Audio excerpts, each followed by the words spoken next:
Vapi town police સ્ટેશનમાં નોંધાયેલ પ્રોહિબિશનના ગણનાપાત્ર ગુનામાં છેલ્લા 2 મહિનાથી નાસ્તા ફરતા આરોપીને ઝડપી પાડતી સુરત શહેર એસઓજી પોલીસ કમિશનર સાહેબ શ્રી અનુપમસિંહ ગહેલોત સુરત શહેરનાઓએ અલગ અલગ ગુનાઓમાં નાસ્તા ફરતા આરોપીઓ શોધી કાઢવા આપેલ સૂચના અનુસાર સંયુક્ત પોલીસ કમિશનર શ્રી રાઘવેન્દ્ર વત્સ ક્રાઇમ નાયબ પોલીસ કમિશનર શ્રી રાજદીપસિંહ નકુમ એસઓજીના માર્ગદર્શન હેઠળ પોલીસ ઇન્સ્પેક્ટર એસઓજીનાઓની સૂચના મુજબ નીચે મુજબની કામગીરી કરવામાં આવેલ છે। ઉપરોક્ત સૂચના અંતર્ગત એસઓજીની ટીમના માણસો સુરત શહેર વિસ્તારમાં પેટ્રોલિંગમાં હતા। એ દરમિયાન હેડ કોન્સ્ટેબલ જીતેન્દ્રસિંહ પ્રવીણસિંહ તથા હેડ કોન્સ્ટેબલ જીતેન્દ્રસિંહ રણજીતસિંહ મળેલ બાતમી અઠવા તલાવડી રોડ ચિંગા સર્કલ પાસે જારમાંથી આરોપી ફતેહ બહાદુર રામ બહાદુર ચોરસિયા ઉંમર વર્ષ 38 404 શિવમ રેસિડેન્સી યોગી દર્શન સોસાયટી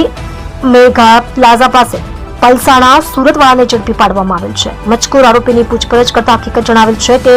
ગઈ તારીખ 20/11/2024 કલાક 12:30 થી 14:45 સુધી વડેરા ચેકપોસ્ટ નજીક દમણથી વાપી તરફ જતા રોડ ઉપર 12 ટાયર વાળું ટોરસ ટેલર જેનો રજિસ્ટર્ડ નંબર GJ19U8806 નો હતો, જેના પાછળના ભાગે બંધ બોડીના કન્ટેનરમાં ભારતીય બનાવટના વિદેશી દારૂની કુલ બાટલી નંગ 3492 કિંમત રૂપિયા 6,83,400 નો તથા